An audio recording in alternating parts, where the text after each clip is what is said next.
Video davomida dasturlash olamidagi eng muhim bo'limlardan biri bo'lmish funksiya haqida tushunchaga ega bo'lamiz va video so'ngida dasturlar ham yaratib ko'ramiz. Shuning uchun monitordan ko'zingizni uzmagan holda videoni oxirigacha tomosha qiling. Video darslarimizning ahamiyatli jihati shundaki, u tobora qiyinlashib bormoqda. Bu esa dasturlashning murakkab mohiyatidan dalolat. Shuni bilamanki, biz asta-sekinlik bilan marra tomon harakat qilyapmiz. Shu sababdan bizning hali yosh bo'lgan kanalimizga obuna bo'ling. Agar tayyor bo'lsangiz, biz boshladik. Salom internet. Avval funksiya nima vazifani bajarishini tushunib olsak. Dasturchining katta va murakkab bo'lgan proyektlarida tabiiyki kodlar ham ko'p bo'ladi.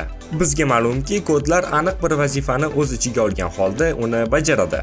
Ammo aniq bir vazifani bajaradigan kodni biz qayta-qayta yozadigan vaziyatlar ham bo'ladi. Shunday paytda o'zingizni qiynab o'tirmay funksiyadan foydalanasiz. Demak, funksiyalar dasturchining hayotini yengillashtiradi. Keling, endi ko'p gapirmasdan bir dastur yaratamiz. Odatdagidek PyCharm dasturini ochamiz va yangi Python fayl yaratamiz va uni 9-dastur deb nomlaymiz. Sizlar tushunib olishingiz uchun avval kichikroq dastur yaratamiz. Dasturimiz rejasi shunday. Biz 2 son kiritamiz va ushbu sonlar bir-biriga darajaga ko'paytirilishi kerak.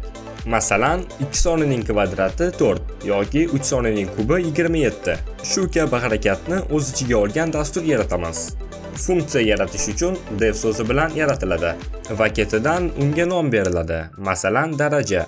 So'ngra qavslar ichiga argument yoki soddaroq qilib aytganda o'zgaruvchilar yoziladi. Bular D va A harflar bo'lsin va funksiya ichiga shunchaki print qilsin 2 argumentning darajaga ko'tarilganini. Esingizda bo'lsa, avvalgi video darslarimizda matematik amallarni Pythonda qanday yozilishini ko'rgan edik. Aynan 2 yulduzcha darajaga ko'tarish edi. Endi esa bizdan dasturimiz son kiritishimizni so'rashligi uchun input funksiyasidan foydalanamiz va u bizdan son kiriting deb so'rasin. Va pastdan ikkinchi o'zgaruvchiga ham xuddi shu kodni yozamiz. Endi esa bu yaratgan funksiyamizni ishlatishimiz uchun uni chaqirib olamiz. U shunday bo'ladi. Funksiya nomini shunchaki yozamiz va qavslar ichiga hozirgi 2 inputimizni yozamiz. Endi ishlatamiz. Birinchisiga kvadrat, ya'ni 2 sonini yozdim. Ikkinchisiga 4 sonini. 4 ning kvadrati 16 bo'ladi. Hozir yaratgan dasturimiz nafaqat kvadratga, balki xohlagan soningizni xohlagan darajaga ko'taradigan kichik dastur bo'ldi. Agar darajaga ko'tarish esingizda bo'lmasa, mana shu rasmlarga qarab o'rganib oling, zarar qilmaydi. Hozir yaratgan dasturimiz oson va kichikroq edi, ammo endi o'rganishni boshlaganlar uchun normal dastur. Endi biroz murakkabroq dastur yaratamiz. Endi bu dasturimizda funksiya ichida aylanma sikl va tarmoqlanuvchi dasturlardan foydalangan holda qiziqroq dastur yaratamiz. Dasturimiz sharti shunday: biz biror son kiritsak, u bizga necha xonali son ekanligini aniqlab bersin. Avval funksiya yaratamiz va uni xona deb nomlaymiz. Qavslar ichida esa d degan argument bo'ladi. Funksiya ichida sikl aylantiramiz. Range ichiga argument beriladi. Sizda savol tug'ilishi mumkin. Argumentni qayerda ishlatamiz o'zi degan. Argumentni funksiyamiz kodida default o'zgaruvchi sifatida ishlatamiz. Endi esa odatdagidek shart tekshiramiz. Agar kirib kelayotgan ma'lumot, ya'ni argumentimiz 0 dan katta bo'lsa va 10 sonidan kichik bo'lsa, u holda u bir xonali son deb javob qaytarsin. Hozir biz bir xonali son uchun shart yozdik. Endi esa yozgan shartimizni kopirovat qilib, pastdan vistavit qilamiz. Endi bu shart 2 xonali bo'lishi uchun shart o'zgaradi.